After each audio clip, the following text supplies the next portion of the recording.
உலகை எழுப்பும் ஞாயிறு அங்கே குடியிருப்பான். அவன் ஆனை முகத்தனின் அடியவர் மனத்தில் ஒளியாய் வந்து கொலுவிருப்பான்.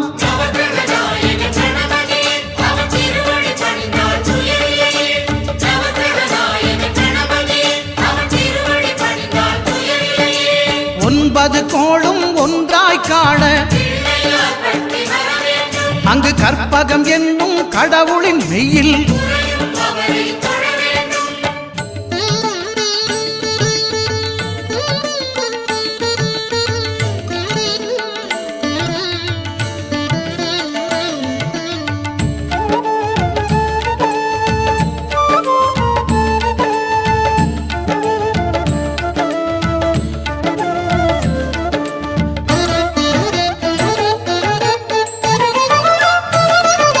திங்கள் பகவான் திருமுகம் காண